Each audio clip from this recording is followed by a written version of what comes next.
Hare Krishna, and welcome to this week's virtual Sunday feast here at the home of Sri Sri Kishore, and on behalf of Srila Prabhupada, a big welcome to everyone joining us. A few quick announcements. Due to the COVID situation, the temple remains closed, though hopefully with the situation gradually looking to improve, hopefully that will change, but more information will be released as that becomes known and available. Also a reminder that we have the daily japa sessions from 5 till 7 a.m. The connection information is available through the weekly temple email. If you do not receive that, please send a message in the chat box, either in Zoom or YouTube, and I'll make sure you get added. And now I want to turn it over to a special feature that we are adding for our new Sunday Feast program. We will be reintroducing Nrsimha prayers, which will be sung by different members of the Vamsi Vaishnav School of Music. So to kick it off, we have brothers Sri Jiva on vocals and Gopinath on mridanga. So I'm going to spotlight you and turn it over. Hare Krishna. Namaste Narasimhaya.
Hare Krishna, very nice. Thank you so much for that lovely presentation of Nrsimha prayers.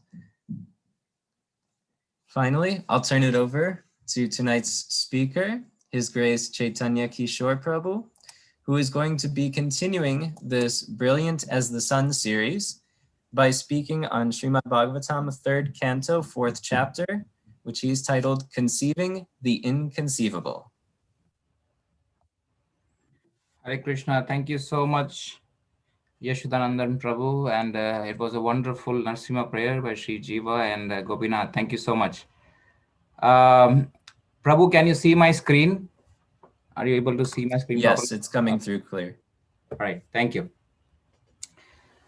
All right, so thank you so much for giving me this opportunity. Although, speaking on Srimad Bhagavatam is, I'm not qualified for that. However, speaking on Srimad Bhagavatam purifies one because the subject matter relates to Krishna and his devotees.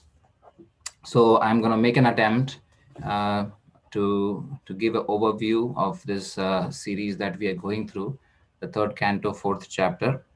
And I request all the assembled Vaishnavas blessings so I can be of some value and give some good points to take home. Yeah, hopefully for myself and for others as well. So with that, I want to start this topic of this particular presentation is conceiving the inconceivable.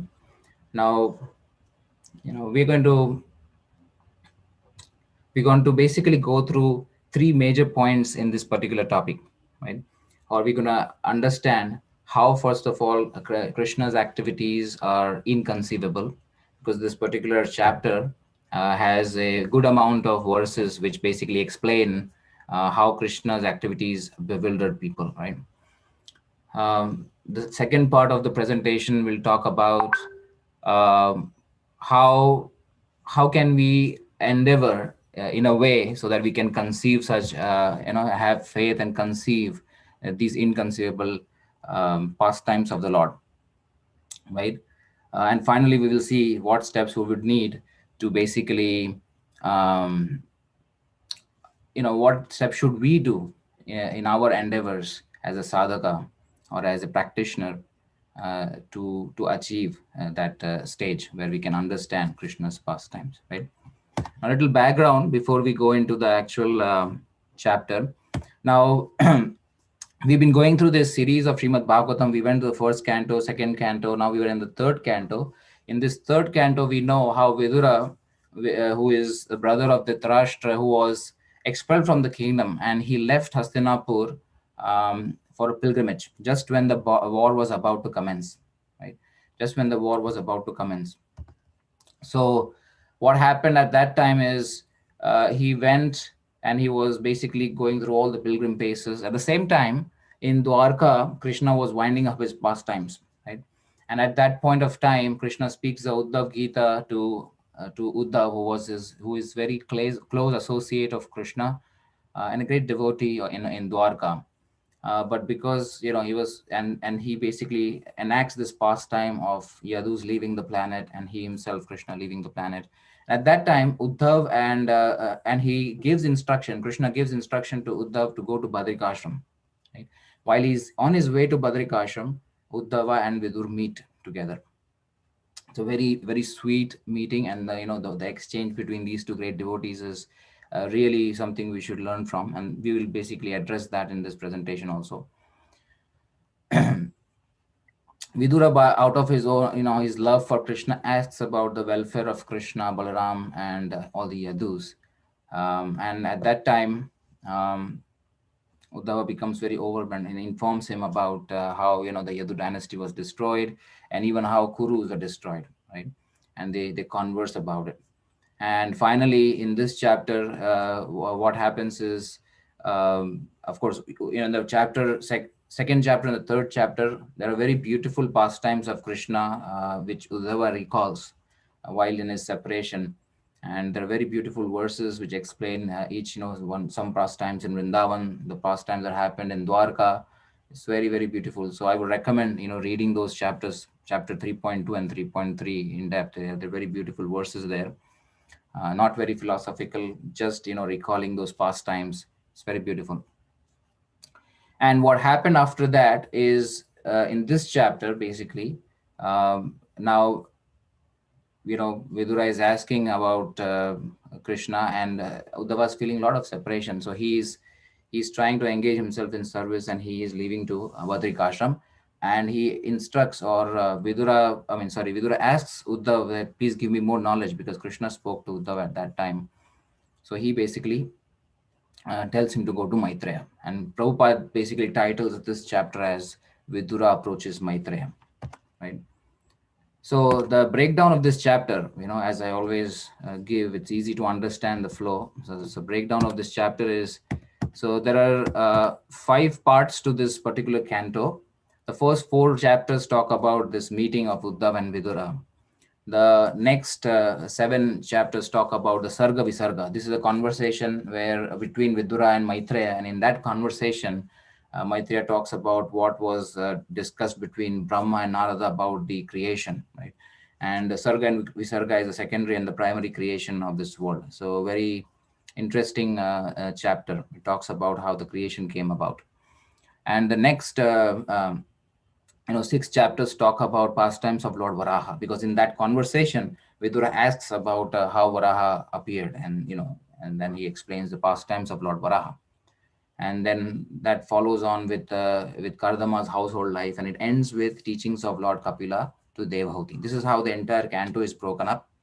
Now we are in the first section of this canto, the first 4 chapters, and this is the last chapter of this section, where Vidura approaches Maitreya. Now, how is this chapter broken up? So these are some of the verses within that. The first 3 verses talk about disappearance of Yadus. We'll talk about that. The next set of verses talk about how Lord Krishna met Uddhava and Maitreya Rishi, when this whole pastime of Yadus passing away from the world was going on.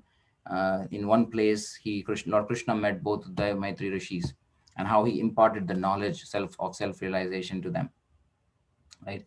And Uddhava glorifies Lord Krishna, and then hearing that, because Lord Krishna gives him instruction to go to the sages in Badrikashram, because the sages in Badrikashram were wanting to see Krishna, but he could not go there. So he sent his messenger, Uddhava, to instruct them. So that's the idea. And then Vidura sought spiritual knowledge from Uddhava. He wanted to understand more about what Krishna spoke to him. So Uddhava basically asked him to go to Maitreya Rishi, and it explains about what is the special role Uddhava is playing when he is going to Badrikashram and instructing the sages there. And then finally, basically Vidura and Uddhava, they part ways, and Uddhava goes his way. Vidura goes to Maitreya Muni to get more information. So this is the next chapter. Will talk about the conversation between Vidura and Maitreya. Right? So this is a breakdown of the chapter. Just helps us to understand the flow. So it's so what we will discuss in this chapter particularly. There are a couple of verses which talk about the inconceivable activities of the Lord. Right? Now, what can we understand from this, and how we can try to comprehend these activities? Sometimes it confuses even devotees. This particular chapter, in one of the purports, Prabhupada mentions that even Uddhava was very much confused. That's why he is asking these questions to Lord Krishna. Right? So one of the pastimes which is very confusing is the disappearance of the Yadu dynasty. And this is the first 3 verses talk about the disappearance of Yadu dynasty, right? As we know, During the birth of Lord Krishna, with the birth pastimes of Janmashtami pastimes of Lord Krishna, when Brahma approaches Lord Vishnu to incarnate, he instructs the demigods to come along in the Yadu dynasty to assist him, right? So Yadu dynasty are basically the family members of the Lord, right? And now, interestingly, this pastime happened in very close to Dwarka and called Prabhashetra. And in this pastime, as it so happened, um, all the members of the Yadu dynasty fought among themselves and killed themselves. And that is how it appears, and that is how it is described in the scriptures as well, right? What happened is one time these great sages, as you see in the photograph there, the great sages basically came to Dwarka, and they were nicely received because Yadu dynasty was known for welcoming devotees and brahmanas and respecting. Of course, they were the descendants or they were the family members of Krishna, so they were very cultured. Now, but what happened is these young kids of the Yadu dynasty, like Samba and other sons of Lord Krishna, grandsons of Lord Krishna, they were in a prank. They were in a very, mood to play pranks. Yeah. So what they did is they had Samba pretend as a pregnant lady and went in front of these sages, and they asked them, sages, you are so learned, you have so much of knowledge, please tell us, whether this pregnant lady will have a boy or a girl, right? Now if they say boy, that is wrong. If they say girl, that is also wrong, right? And they make a fun of that. That was the plan. But of course the sages are, they can see past, present and future, and they can look into the heart of people. So they understood, these kids are trying to play a prank, and by the inspiration of the Lord, they basically cursed them. They cursed these kids that neither boy nor girl, this particular, it will, this Samba will give birth to a lump of iron. Yeah. And this lump of iron will be the cause of destruction of your dynasty. Now, the prank, which was supposed to be a joking thing, it became totally um, a catastrophic curse now. So at that point, the sages left, and now these kids, they had this lump of iron which came out of Samba, and then they basically went to Ugrasen, and while they said what happened, and Ugrasen said, okay, let's do this. Just powder this whole iron thing and throw it in the river. And what happened? They did that, but that powder thing that came back to the shore, and then it basically turned into like sharp grass at the shore, and that is what caused all the destruction when they went to Prabhakshetra. And then one time Krishna asked all the family members to go to this Prabhas Kshetra, which is a place of pilgrimage. They did all the necessary rituals, respected everybody, and the brahmanas, they gave dan, charity, everything. But they indulged themselves in drinking liquor, which was not the normal liquor we know, but it is all it's made up of rice. And they got into a brawl, and with this brawl they started fighting and they killed each other. Interesting. Interesting to know, because Yadu dynasty is a cultured, they are very cultured people. How can they just get into this fight and kill each other, right? So our acharyas, they give some details behind this, how this has happened and why this has happened. There are multiple reasons. One of some of the reasons are Krishna, because the Yadu dynasty was so powerful, there was nobody who could vanquish them, nobody could kill them. So Krishna had to figure out a way for them to leave this planet. Otherwise, they would just ruin the entire planet as soon as Krishna leaves. So before Krishna left, he had to make an arrangement that these people have to leave to go back to their destinations. Now, out of these, it is said that the ones who are eternal associates of the Lord, they stayed with him in Dwarka. They didn't go to Prabhashetra. But those demigods who had incarnated um, as Yadu dynasty members, they went to Prabhakshetra, and that's where they basically fought amongst themselves and went back. And it also says that Krishna, by his yoga Maya potency, created an illusion in the minds of the people about this brawl. That is also one of the explanations that our acharyas did. So that is many explanations to it. But the point is, it seems very inconceivable. How can this happen? How can this happen? Right? Another very confusing, even more confusing pastime is the disappearance of Krishna himself. Right?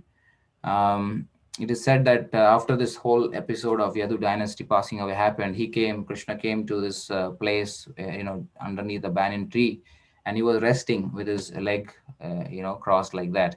And a hunter came and shot his arrow on the foot. And it is said that Krishna passed away because of that. Right? And he left a body also. So there is a lot of controversy, and with respect to that, how so some the people who are atheists, who don't are non-believers, they basically use this as a proof that Krishna was not God. He was this ordinary person. But when devotees hear such pastimes, they relish it, because Krishna can do anything, right? So this is also very inconceivable to understand how this happened. How is that? First of all, if somebody shoots an arrow on the foot, the person does not die. There's injury. And the other thing is, if Krishna's body is transcendental, arrow is material, it cannot pierce the body of Krishna. And there was a conversation that happened after this whole episode, like you see in the photo. This hunter came and he begged for forgiveness. He removed the arrow from his foot, and it is said that Krishna took him also along with him to the spiritual world. So there are different explanations that our acharyas give about this, right? Again, the point is, these activities are very inconceivable to understand, for us. Sometimes we get bewildered by, what Krishna is doing and why is he doing these things. So, but, specifically, in our previous predecessor acharyas, they give us a logical understanding, okay, why these inconceivable activities do happen. So they say that if God is conceived by us, if he not conceived in the sense, if we can understand God through our own intelligence and our faculties of this material world, then he is no longer God. He ceases to be God. He becomes an ordinary person like you and me. So the first criteria to understand that this is God is that we have to accept that he has inconceivable potencies, he has his inconceivable activities, which we cannot understand. Just like a very crude example, if we have, suppose, a very small child, he is looking at some activity that his father is doing, which is, you cannot understand that. So what happens? It is inconceivable to that child, right? So the child can only understand it when the father comes and tells. Otherwise, it is totally inconceivable to him, because his intelligence and capacity is not that great, right? So that is one of the points that our acharyas mentioned, that to accept God as God, Krishna as God, we have to understand he has inconceivable potencies. Now, another thing from our point of view, from a point of view of a practitioner of Bhakti Yoga, what we can think of is, although his activities may be inconceivable at this point of view for us, however, his instructions are very much conceivable. You can actually understand, you can apply those instructions as given in Bhagavad-Gita as it is, with the help of a qualified, bona fide spiritual master. When we understand those instructions and apply it in our lives, right, we definitely get the faith. We get the faith that this person, what he's saying is very true, and when I apply it, I get the results. I increase my faith. As I increase my faith, I get more knowledge about these things. My spiritual consciousness expands. My consciousness expands to understand things which were difficult for me to understand before. So that's why blessings of a spiritual master, and through our own endeavors to basically understand the topics discussed or instructions given by the Lord. And Prabhupada repeatedly mentions many times in his purports that we need to follow the instructions of the Lord and not imitate his actions, right? The following is important. So when we do that, we get this preliminary faith, and that basically supported with logic and reason. Of course, faith has to be logical, and we need to use our faculty of intelligence to understand his instruction and apply it in a way it is practical, right? Faith, sometimes what happens is, when people talk about faith in the religious circles, they just say that faith means switching off the intelligence. That's not the point. Faith means to use our intelligence to apply that apply those instructions in a way that we can have full confidence in those instructions when we apply them in our lives. So this is the first point. Faith supported with logic and reason is the one point that we can apply in order to understand these activities of the Lord.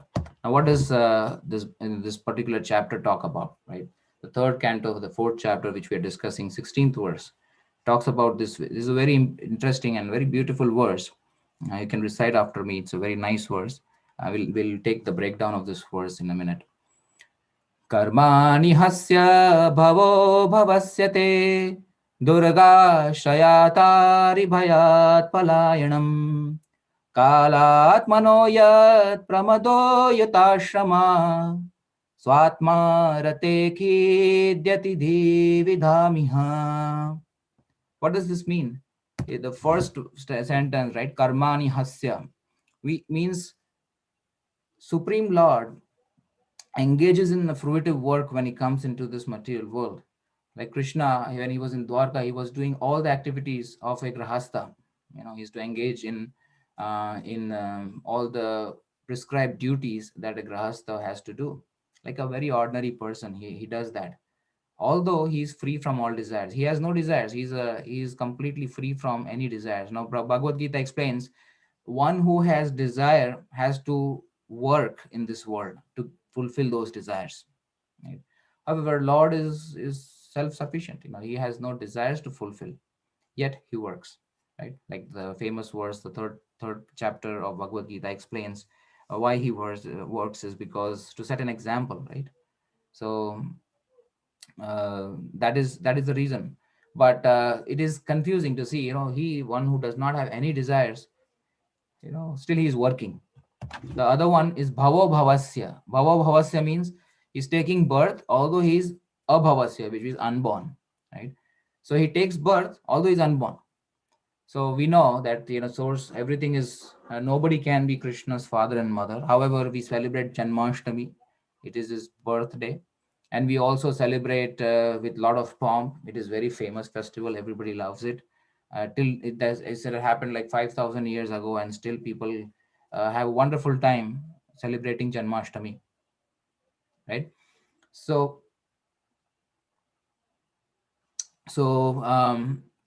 though he is unborn, because we know he's a supreme Lord, he takes birth.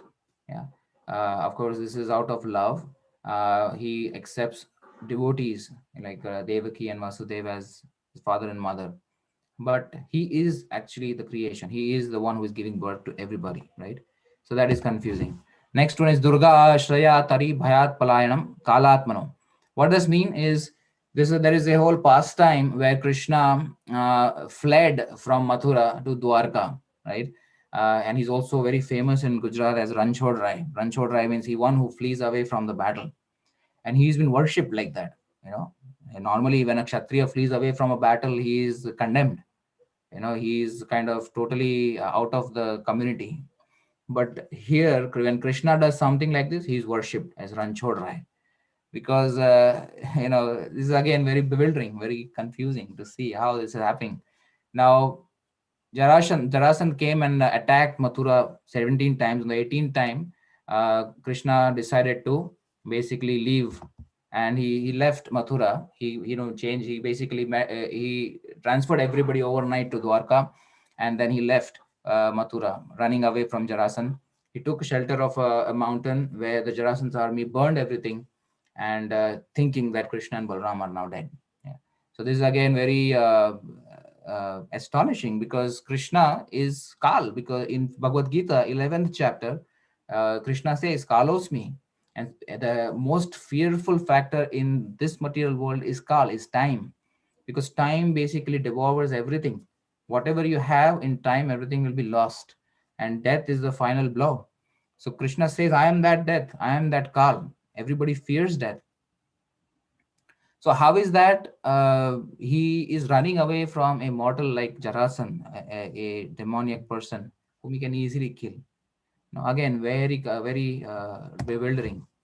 And Pramada Yutashrama Swatma Rate, who is enjoying household life like an ordinary person. Yeah. And there is one more pastime where he acts like a henpecked husband to Satyabhama, and he goes and fights with Indra to get a parijat flower. This whole pastime is there. Sometimes it bewilders. Why Krishna has to do that? He can just say like this, and the parijat flowers will be here. And he doesn't have to do all these things. And he acts as a henpecked husband. So although he is satisfied in himself, he doesn't need anybody, right? Yet he does that. So that is the beauty. And this, what happens with all of these activities? Khidyati dhir vidamiya. The intelligence of even the learned sages become disturbed. Yeah, when you do too much of analysis, you understand, oh, how can this be? How can this? So they become totally disturbed about that. So intelligence of the sages becomes disturbed. And in the Bhagavad-Gita, 10th chapter, 2nd verse, Krishna himself says that nate vidu suragana, neither the hosts of demigods nor the great sages, no one knows his origins. So he is the source of all the demigods and the sages. So nobody knows him as he is. It's very difficult to understand that. Yeah. This is what is the verdict of our gurus, shastras, and sadhu. Yeah. They explain these inconceivable activities in many, many verses in many of the literatures. This is just one example in this chapter that has been given. And it's very beautiful verse. Shows the inconceivable activities of the Lord and how it bewilders the intelligent people. But one who has devotion, he understands this. So the devotees relish these pastimes. Yeah. So that we'll see how that happens. And so this is what they explain about the inconceivable activities. But also the gurus and our shastras also say that what is the way, what should we do, how do we understand these things, right? So they proclaim and they say that, as I said, we as tiny little souls do not have the capability to understand the unlimited. We are limited in our actions, in our existence, and Krishna is unlimited. So to understand the unlimited by a limited living entity using limited resources is not possible. It's logically also not possible. So how do we do that? So only when the Lord is pleased, when he reveals, then we can understand. Yeah. Again, 10th chapter of Bhagavad-Gita explains, Dadami buddhi yogam tam. He says, I give the intelligence for a living entity to come to me when he is pleased. And so that is what our Guru, Sadhu, and Shastra says. So first, the faith. We try to have some faith by listening to his instructions, applying it in our lives. The next point is listen, to understand what the Gurus and Shastra and Sadhus are saying. And what are they saying? One cannot understand unless Krishna reveals himself to us. And Krishna is eager. They also inform us that Krishna is very eager to give his or reveal his knowledge. But are we eager? Do we have that same kind of commitment from our end? He wants to see that. Krishna wants to see that. So how do we do that? That is where, what are the activities or what are the endeavors that we need to make sure that Krishna becomes happy and he reveals to us, his identity, his pastimes, his knowledge. Yeah. This is what we will discuss based on what conceiving Krishna's activities. Bhagavad Gita 18.55, and repeatedly in Bhagavad Gita, many verses, even in the 11th chapter, many verses explain that only through devotional service, right? This verse says that one can understand as Krishna, I am, through devotional service only. Yeah. Only devotional service pleases the Lord, and only through devotional service he gives or he reveals himself to us, right? Just a very basic or very crude example, I would say, is suppose we are contemplating. We have a group of friends and contemplating about a person who has a lot of money, very rich person. We're just saying, okay, I say maybe he has $1 million. The other guy says, no, I think he has $2 million. The third person says, no, maybe he has $1 billion. Based on how he works and what all property he has, etc. Now, what is the chance of we exactly knowing that how much money he has through our speculation? It's very difficult. But suppose that person comes and tells you, okay, you know what, I have so much money, then you already know. Yeah, you already know. Similarly, when Krishna comes and tells us when he's pleased, he comes and tells us, okay, this is how I am. We will understand. He gives us the intelligence to understand, and that is how he will reveal himself to us, right? So speculating on Krishna will not help. Yeah, that is what repeatedly the scriptures tell us. So engage in devotional service, please the Lord, and that is how Krishna will reveal himself to us. This is a verdict of Brahma Samhita also. Lord Brahma, in his maturity, recites this verse, Premanjana Churita Bhakti Vilochanena. He says, Santa Sadaiva Hridayeshu Lokayanti, Yam Syam Sundara Chinta Guna Swarupam, Govindamadi Purusham Tamaham Bhajami. He says that that Govinda, that Supreme Lord, is very difficult. Achintya, Achintya Guna and Swarup, his form and his qualities are difficult to understand. For whom? Through Vedas. By just studying the Vedas analytically, it's very difficult to understand. But Premanjana Churita, one who has the ointment of love in his eyes, that Santa, that devotee can understand Krishna very easily. It's very easy for him to understand it. So, developing a relationship with the Lord through the practice of devotional service, that will help us. So this whole process of devotional service, as imparted to us by His Divine Grace A.C. Bhaktivedanta Swami Prabhupada, is very practical in this day and age, and helps us, to progress in our own purity or purification, and also develop a relationship with Krishna to reveal Himself to us. So that is one point. Now, as as this chapter progresses to the end of this chapter, when Uddhava has described, so in the early chapters he explains about the disappearance of Yadu dynasty, and he explains how after the disappearance happened, I went to Krishna where he was sitting below the banyan tree, and at the same time Maitri Muni also approached. He just came by his own accord. But Uddhava came because he could not leave Krishna. He wanted Krishna to take him, that is Uddhava, back to Krishna, back to the spiritual world with him, right? So he could not bear the separation. But Krishna said, no, nothing doing. You have to go to Bhatrika and this is a service I'm giving you, right? So, and at that time, Uddhava asked for some knowledge, self-realized knowledge. And Krishna was very much affectionate to Uddhava, and he basically gave all this knowledge about himself and the the self-realization to Uddhava. And Maitri Muni was also listening to Krishna at that time, along with Uddhava.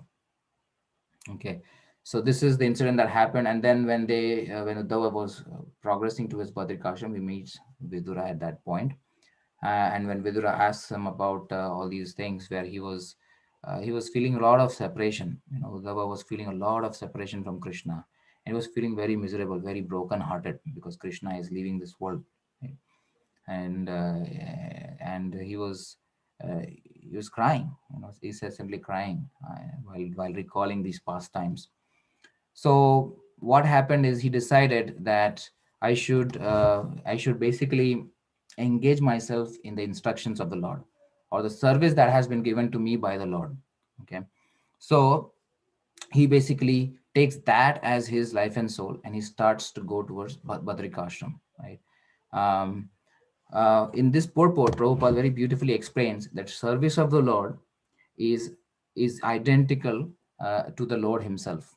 Right? Service of the Lord is identical to the Lord himself. As we all know that the Supreme Personality of Godhead, Krishna, is absolute. He is not relative, right? So his name, his form, his activities, they are the same as Lord being present before us, right? So many people ask, have you seen Krishna? No, not with this material eyes. At this point, we are not qualified to do that. But as we increase our devotion, increase or expand our consciousness to understand the Lord, we can feel His presence, and we can experience His presence through His names. This is what Prabhupada has been repeatedly saying: chant Hare Krishna, chant Hare Krishna. That is going to be our ticket to understand and experience the Lord. So service to the Lord is another aspect. So chanting is also a service, but service, and Prabhupada emphasized practical service, because at this point of time, as practitioners, for us to sit and meditate or to be in a seclusion and chant the holy names like Haridas Thakur did is not possible. We are not qualified, we are not purified enough, and we may get attracted to all the other things rather than engaging in this service, right? So Prabhupada emphasized practical service, doing some practical service in the temple, preaching, book distribution, whatever, whatever inspires us, deity service, whatever. So this is very important point. As we saw in the previous slide, devotional service is basically what pleases Krishna, and this is how he will reveal himself to us. So how important should we take any service that we are offered or we are taking up? Um, One important thing is usually what happens with us, um, at least with me, in this practice stage, we box ourselves in a comfort zone, right? Yeah. So we have a lot of conditions to do service. We box ourselves saying that, okay, if everything is within this box, I will do the service. If the timing is okay, if I don't have to stretch too much, this, that, we do that. But really speaking, as we know, Krishna says, or we have heard this from other people, Krishna does not look at what you are offering, he looks at what you're holding back. So this is something which is very important to practice. It's very good, it is very good to do a service which is comfortable, which is within our means and within this comfort zone. But I think a sadhaka has to be on a path of improvement at every step. So we have to always challenge ourselves. Am I doing more? Am I doing enough for the Lord? Let's take one extra step. Let's go out of our comfort zone. Try to slowly and steadily expand our zone basically, and that will help us, because that will not make us stagnant, and that will keep us moving. That will keep us inspired, and all the challenges that we'll face give us more realizations. So there are many benefits to that. So one thing is there, when we say devotional service, it's just not comfortable devotional service. We need to push ourselves a little bit to make sure that we are pleasing the Lord. And when we do that, Krishna will be extremely pleased. When he sees that somebody is doing so much effort for me, he will definitely help.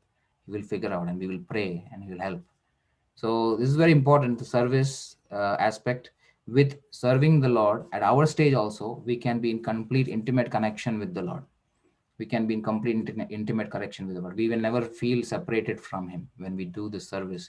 When we have everything that we do, if we have that mindset, I'm doing it from the Lord, for the Lord. Even the work that we do, um, writing a program may not seem like devotional service, or working in the office, battling with the meetings may not seem devotional service. But if we take a break and understand, okay, I'm doing this for the Lord, there's just that more, that is an emotion, helps to develop this consciousness that we are doing everything for the service of the Lord. So very important, service of the Lord can be taken separation, but service of the Lord and Lord are identical. This will help us. Then moving forward, so Uddhav basically, expresses this, that he wants to go and follow the instruction of the Lord and serve the Lord while he's not present here. And the same example, if you remember, in the first canto, when Arjun was coming back from Dwarka, understanding that Krishna is now left the world, he was in a lot of separation. Again, he remembers the instructions of the Lord and executes them, and that's how he feels pacified. He feels happy, right? Now, what happens with Vidura is he heard this news that the Yadu dynasty and even the Kuru dynasty, they both were annihilated. They all went back. They went back to the Lord Supreme. I mean, to the spiritual kingdom. And hearing this, it gave him a lot of bereavement. He was overwhelmed with sadness, right? But at that time, again, he's been a devotee, and he has been his knowledge of course, his histories. He's been a Yamraj, incarnation of Yamraj, so he knows the transcendental knowledge. So he was pacified by recalling this transcendental knowledge that was spoken in the previous two chapters between Uddhava and Vidura. Okay, and he was hankering for more. He was hankering to know more from him. This was his position at this point of time. So transcendental knowledge, again, Prabhupada explains very, very systematically. This transcendental knowledge is the knowledge about the soul and our position, what is our role, how we are the servants of the Lord. All this knowledge helps us to free us from the bodily conception, right? When we are freed from the bodily conceptions to a good degree, we don't basically identify ourselves with the body and don't get affected by the miseries and all the negativity and all these things that are going on around the world, right? This knowledge helps us. This philosophical understanding helps us to elevate ourselves out of this. We can become a seer. We can basically come out of this mold and become a seer of our own situation, and understand that I am not the body, I'm not the mind, I'm the soul. So I can take a step back and see that what's going on in my life. This knowledge helps. This knowledge really helps. So what should we do now? One thing that Prabhupada repeatedly said is to read his books. Read his books every single day. Whenever he used to meet some book distribution, he would ask this: "Are you reading my books? I'm writing these books for you, and not just for distribution." It's a very important point, because reading books connects us with Prabhupada intimately. When you read the books and when you experience that Prabhupada is directly speaking to us through his books, we feel that connection with him. And with that connection, when we apply those principles, we will be able to very firmly move on in our spiritual journey, right? And reading books is, we should have a daily schedule, no matter what. 15 minutes, half an hour, we should basically get completely absorbed in reading Prabhupada's books. Even though it is a difficult thing, maybe for some people it may be very difficult to read something. So hearing is also good, but I think hearing sometimes is very distracting. Reading can be absorbed. You can basically get absorbed in even reading one paragraph with full attention will benefit us a lot. What happens with reading? When we read again and again, when the same points are kind of hammered in our mind, we basically become very sharp, and we can our intelligence becomes sharp.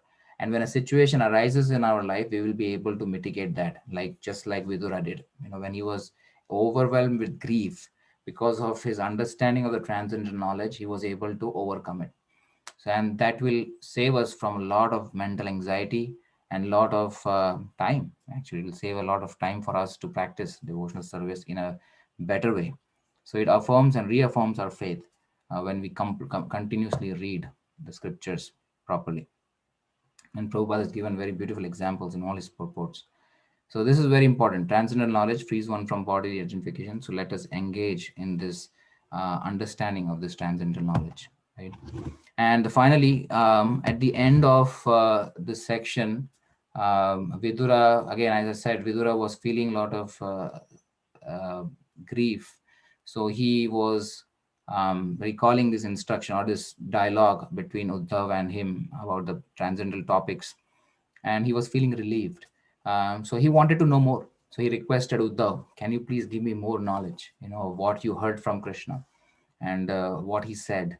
And at one point, Uddhava did mention that he was asking about you, like Krishna was asking about Vidura. So or telling about Vidura. So Vidura also felt very comforted and very happy that, oh, Krishna remembered me. But Vidura was an elderly gentleman. He was way, way elderly to Uddhav. Uddhav was younger to him. So though this is very, this is a humility of great Vaishnavas. Now even though he was elderly, even though he knew a lot of knowledge, he was still wanting to know more and understanding Uddhav to be very intimate associate of Krishna. He considered him to be higher than him and asks for knowledge. Give me some knowledge, very humbly. This is a humility of a Vaishnava, right? So very important aspect. Sometimes it's very difficult to practice, and this is what Chaitanya Mahaprabhu also says in his Sishtastakam. Amanina manadina. Try to learn this art of giving respect to all, being humility. He says Trinadapi sunichena. remain humble and tolerant like a tree, then only we'll be able to chant the holy names properly. Very important quality we need to develop. In response, what Uddhav says is Uddhav is very mindful of his position. He knows that he's younger to Vidura, and he does not want to transgress the etiquette, Vaishnava etiquette, right? And also he knows that Maitra Muni is very close by, and he was also sitting. Maitra Muni is the friend of Vyasadev, so he's very, very senior to Uddhav. So Uddhava does not just say, okay, yeah, no, come on, let's have a discourse of I'll teach you. No, not like that. So Uddhava was very mindful of this. Even though he was in ecstasy and he was feeling separation, he could have, talking about Krishna could have mitigated that separation to him, for him. But he was very much mindful of the Vaishnava etiquette. So he did not want to transgress Maitri Muni's authority, who is senior to me, and I don't want to transgress the greater personality, and that's why he instructs Vidura to go to Maitreya Muni and learn from him, because he was also present when Krishna was speaking this knowledge. Right. So this is what goes on between these two Vaishnavas. It's very beautiful exchange of Vaishnava etiquettes. Chaitanya Mahaprabhu specifically emphasized that Vaishnava etiquette is ornament of Vaishnava behavior, right? And he mentioned that it's a jewel. Um, these sensitive dealings between Vaishnavas extremely please Krishna, extremely please Krishna. There is a section of in Bhagavatam where the Prachetas, I think, when they do everything together, the Lord Vishnu is very much pleased, and he becomes very happy about their devotional service because of this brotherly love and the way they were treating each other. So this Vaishnava etiquette is very, very important. We need to consciously make efforts whenever we get opportunity to deal with devotees in a sensitive manner, trying to control our conditionings, and trying to basically take examples. Again, these examples will only be fresh in our minds. These examples will come in our minds uh, when a situation arises, when we engage in reading Srila Prabhupada's books on a daily basis with full concentration, right? If we cannot keep too much of, if our attention span is less, let's do parts, take one verse, full understanding, probably make notes, try to internalize this meaning that Prabhupada is trying to tell us, and then apply it in our real life. And that is how we will come to recall these steps of how to behave in an environment when there are Vaishnavas present. So proper Vaishnava etiquette pleases the Lord, and it is the heart of devotional service. And devotional service practiced with proper Vaishnava etiquette will extremely please the Lord, and with that pleasure the Lord has, He will be able to, He will reveal Himself to us, and we may be able to conceive, or we will be able to conceive His inconceivable activities. Okay. So just to summarize, this is the last slide, and then we'll take a couple of questions if we have time. So, so entire, as I said, this entire presentation, the idea was to emphasize how Krishna's activities sometimes are inconceivable and is very difficult to understand even for the devotees. So, how do we make endeavors in our stage, at the stage of practicing, Krishna consciousness? How do we make endeavors to attain Krishna's favor, so He can reveal it to him to us? And because understanding Krishna through our tiny intelligence is difficult, a limited soul cannot understand unlimited, the Lord. The first step we discussed was how there is a logic given by our acharyas, how they say that if we don't accept the inconceivable potency of the Lord, then there is no meaning to God. Basically, if we can understand God through our own intelligence and mind, He's an ordinary person, right? So if we want to, so we have to accept that God has inconceivable potencies. Then only we can call Him as God, right? And although His activities may be inconceivable, His instructions are very much conceivable. We can take guidance from a spiritual master and implement what Krishna has said in Bhagavad-Gita, and try to develop faith in his instructions by applying them in our lives and seeing the benefits. That will give us a lot of faith with logic and reason, right, in a practical way. Then we saw how the scriptures mention and the devotees mention, and even Guru mentions that how Krishna's activities are very inconceivable. And they also mention that to understand these activities, we need to engage in devotional service or devotional relationship with the Lord. Without having a relationship with the Lord, Krishna may not be happy or pleased to reveal himself to us. Unless he reveals himself to us, we cannot understand him. So this is our endeavor. We need to develop a relationship with the Lord. And through devotional service, as we discussed, how Uddhav took the service given to him as his life and soul, and how Vidura mitigated his pain through transcendental knowledge. We also try to engage in service by trying to do something extra, trying to push ourselves more to do better service for the Lord, going out of our comfort zones, and trying to regularly understand the topics of Krishna consciousness through the books of from Srila Prabhupada's books, and trying to apply them in our day-to-day lives. Reading will basically help us to recall these messages, this knowledge at the time when we need the most, and it will save us a lot of mental anxiety. Right? And following proper Vaishnava etiquettes, how we saw how Uddhav and Vidura respected each other. Vidura showed his humility, and Uddhava, out of his understanding of not surpassing a superior authority, he instructs Vidura to go to Maitreya to get more knowledge. And then in the next chapters, basically, the flow continues, and Vidura approaches Maitreya very beautifully, asks him questions, and then the whole discussion continues forward. So that's all I had for today. Thank you so much. I think if we have time, maybe one question. I don't know, Yashodanand Prabhu, if any time we can take questions. Yes, I see. Let me see if it's a comment. A comment from Shruti Priya Mataji, who writes, "Thank you so much, Prabhu, for emphasizing the importance of Vaishnav etiquette. I think due to lack or absence of such, we see devotees make anarthas, which can be detrimental to their spiritual progress." And then closes it with, "It is a reminder for myself and be on an alert." Yeah, absolutely. Thank you so much for that comment. But I'm not seeing questions, any questions in the chat.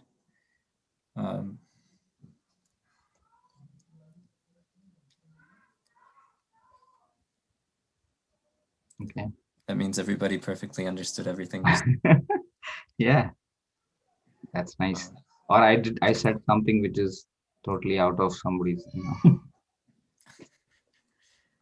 Okay. No, I think if it's okay, Prabhu, if you have anything to say or comment, otherwise we can. Sure, Prabhu. Well, I guess thank you very much for giving that overview, and I also appreciated how you gave a little bit of just the third canto overall structure, which was nice. And if there was any kind of like key takeaway that you just wanted to leave us with in the last minute, like if there's one thing that you want us to especially remember and take away from your talk. Yeah, I think the one thing that I would say is,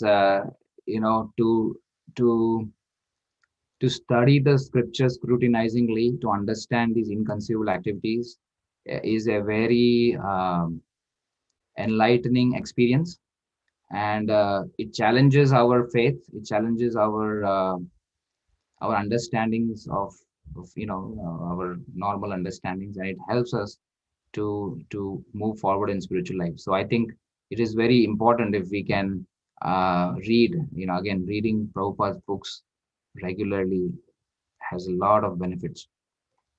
That's what I would say. All right. Thank you so much, Chaitanya Kishore Prabhu. And just for everybody on the call, next Sunday, the keynote will be given by Jai Chaitanya Prabhu, based out of Los Angeles. So he'll be doing a focus and overview of the 5th chapter and 3rd canto. Hare Krishna. Hare Krishna, Prabhu. Thank you so much.